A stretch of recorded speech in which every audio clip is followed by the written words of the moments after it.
Hello, everyone. This is Mr. Informal bringing you the Mr. Informal podcast. I hope you are doing well today. This is the Mr. Informal 235. Yes, 235. Again, I go by the name of Mr. Informal. I hope you are safe and healthy. Certainly, it is winter season. Depending on where you are in the world, it could be summer, spring, or autumn. Just depends. And again, I go by the name of Mr. Informal. Please do not forget to add me on Instagram, MisterInformal, and then check out my website, mrinformal.com, mrinformal.com. So, what do we have for this Mr. Informal Podcast 235? Well, number one, Google search is adding community notes. Number two, YouTube artificial intelligence will clone music artist voice to create music. Not a fan of that. Number three, Nike hires ex-Amazon e-commerce chief. I'm not a fan of that either. Last but not least, number four, Apple will finally support RCS type messaging. This means you won't get that blue bubble. Not only that, it's going to be universal throughout the mobile world. Finally, Apple has been holding it up. I just don't understand why they keep holding it up. They're always the odd brand out. So those are the four topics for this Mr. Informal Podcast 235. And so let's go ahead and start the podcast. On to the first topic from Hypebeast, titled Google Searches May Soon Come with Community Source Notes. This is basically Google right now is testing this feature. So on to the article, Google's appear to be taking a page out of X's, formerly known as Twitter, book with its own version of community notes. The platform is working out an experimental feature called Notes that provide context to information contributed by Google's own community. Developed by Google Search Labs, the company said that that research showed that people are interested in what others have to say about a given topic. Notes are designed to pair with search results, providing an additional layer of human insights. Really? Human insights, huh? Notes will let people share the knowledge right on search, helping others find the best answer for their weirdest or most wonderfully unique questions and discover what's most useful for them on the web, the community wrote in its announcement. Boy, I'm conflicted with this one. I can see where it could be helpful, but my problem is that Google controls searches. They can also delete certain websites. They can also block certain websites. So you're not really being shown the full search options here.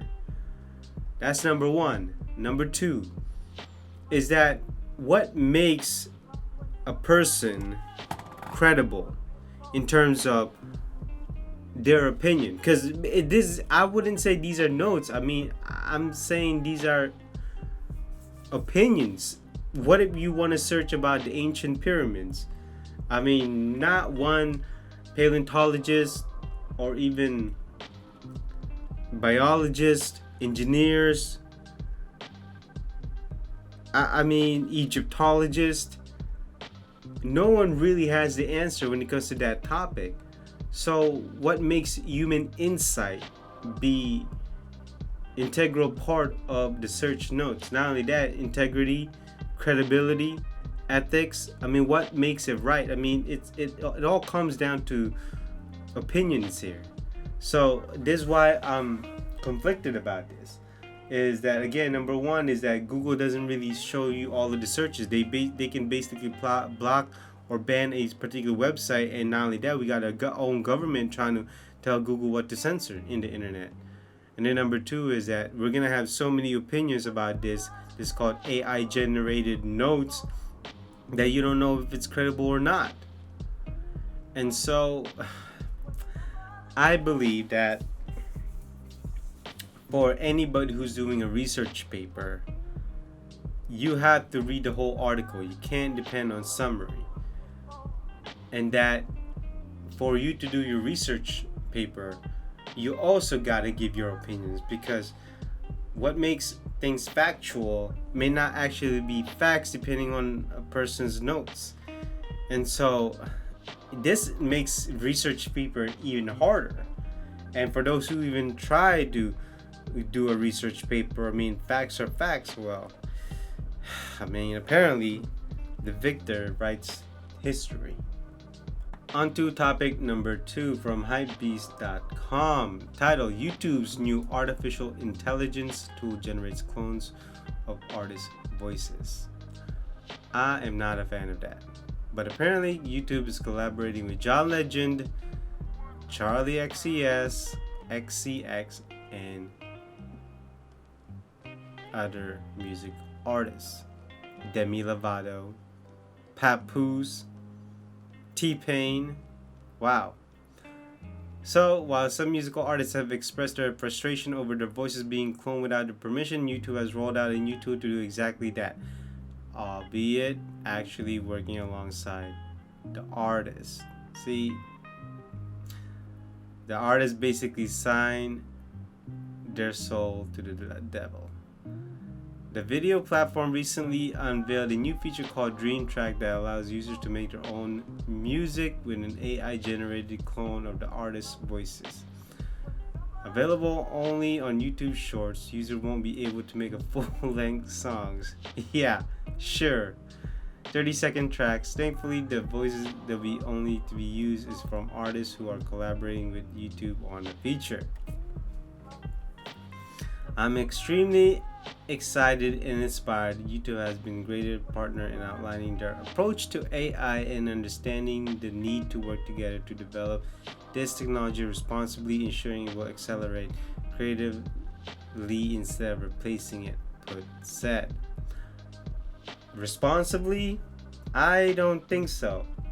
I mean, from what I've seen is that what the record company is going to take advantage of this is that they're only going to give parts of the profit to the artist, and so the artist is not really getting all the money, aren't we? If this is the case, then you don't need the artist. You can just copy their voices, then boom, that's it. So if we're gonna talk about responsibly, I don't think YouTube is being responsible here. You know, there's always an advantage anytime you have something like this. This is why actors are trying to fight the studios with AI, because if they use their voice, they use their face. Let's be honest here. They don't have to give the actors and actresses millions of dollars, even though they make millions. Hell, they make billions of dollars now. And they said 30 seconds? Come on, let's be honest here. I mean, you could easily hack this. Make 30 seconds, make another 30 seconds, make another 30 seconds, and make another 30 seconds, and boom, there's your full track right there. I mean, it's pretty obvious here. Doesn't Google know that people out there is going to take advantage of this, and they think these people are going to be responsible or they're going to be ethical? No, they won't.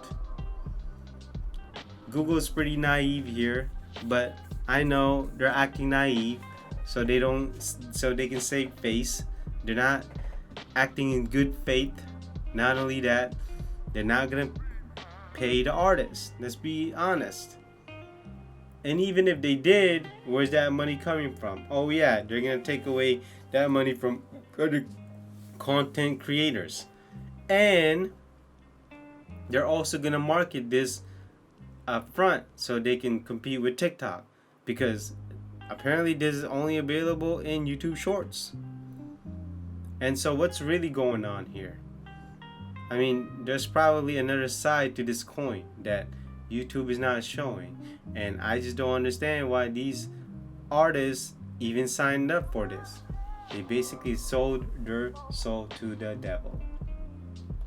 On to the third topic from retaildive.com, titled Amid Another Leadership Shakeup, Nike Hires Ex-Amazon Fashion Chief. Mug or Muji Erderic Dogan, apologies if I mispronounce your name, spent 16 years at the e-commerce giant, leading the apparel business for 3. Her hire is just one of the few slew of changes Nike announced. So, Ms. Dogan, who led Amazon Fashion for nearly 3 years and spent 16 years at the e-commerce giant, will be Chief Technology Officer at Nike as of effective November 27. Reporting to Nike CEO John Donahoe, the company announced Tuesday in a press release. Her hire is one of the few slew leadership changes at Nike, including the departure of Chief Marketing Officer Dirk Jan DJ, a 31-year company veteran, Nicole Hubbard, co-founder of minority-owned creative agency Adopt and previously at Nike for 18 years, will replace Van Hemeren on January 2. So, I am not a fan of this. I mean, fashion and Amazon, really. E-com. And so, I'm trying to understand what this person did other than just put Chinese made or people who paid to be in the front page of Amazon search.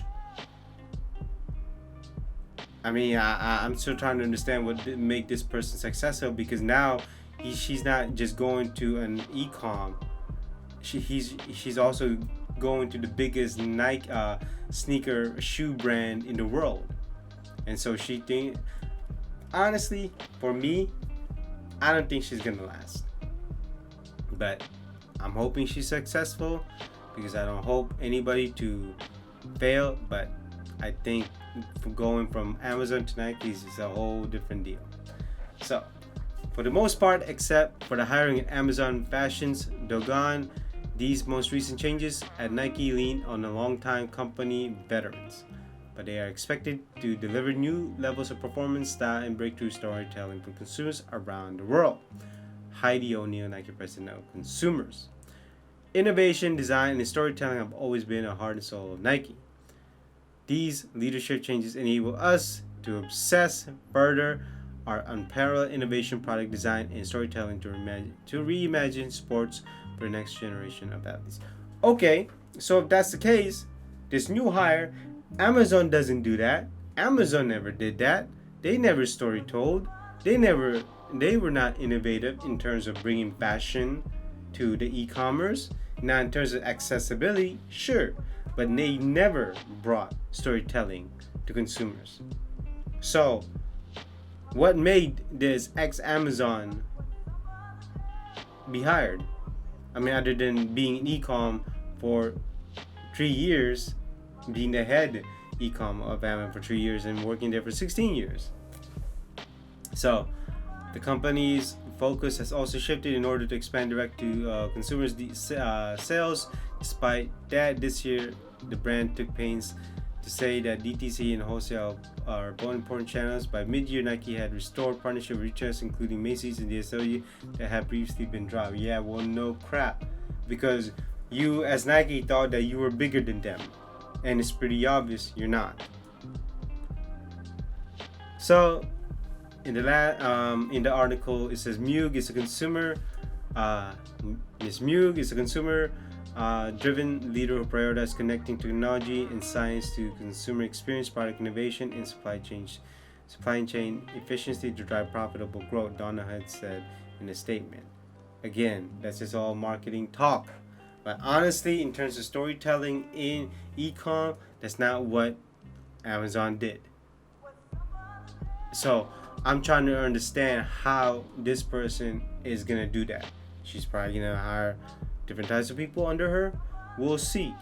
But for the most part, I don't see this person lasting. Here is something that will affect all of us. From Yahoo Finance, titled Apple's flavor of RCS won't support Google's encryption extension. Apple wants no part of Google's addition to end-to-end encryption to RCS, and the iPhone maker will instead work with standards body to mandate a universal version instead. Apple's ego is still there. Never left.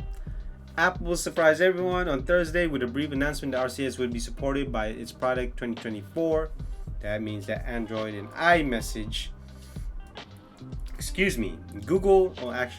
Android messaging apps will communicate with iMessages. You won't have that green bubble or blue bubble, whichever. According to a report from Tech Radar, Apple won't adopt proprietary extension like the one made by Google that adds end-to-end encryption to RCS. Instead, Apple intends to work with GSMA to add encryption to RCS Universal Profile. Unbelievable, right? So the Universal Profile for RCS is widely adopted standard used across multiple messaging apps and carriers. Google added end-to-end encryption to RCS for users that communicate exclusively through Google Messages app. Apple likely didn't want to elevate Google's proprietary version of RCS and exclude other Universal Profile users. Besides, if Apple is adopting RCS to prevent antitrust litigation, it isn't going to choose yet another silo that could implicate the company. Group chats with iMessages and RCS users will benefit most from Apple's move. High quality images and videos can be shared, but proprietary iMessages features like dropping stickers onto a chat bubble or reactions likely won't be interoperable. Wow. Well, corporate greed is still there. Nothing has changed, but I guess it's a step. So you'll have group messaging in one. Not only that, you're gonna have good communication with the other. You could use any type of Android messaging app. I'm hoping, and then you can still communicate with iMessage with no problem. And this is good. That means you don't have to own Apple iPhone if you want to have this. But again, it seems like Apple cannot ensure a person's privacy if they're not gonna have the end-to-end encryption with this. And this is why around the world people use WhatsApp than Google messaging or even Apple iMessages. And you know what? I'm okay with that. I'd rather just use this WhatsApp because apparently many people have it. And so that basically concludes this Mr. Informal Podcast 235. I hope you enjoyed listening to me from beginning to end. And if you did, I do appreciate it. Hopefully I gave you some new insights, gave you new news, new information this week. And hopefully just gave you something, new perspective. And please do not forget that if you live in the U.S., Thanksgiving is coming up.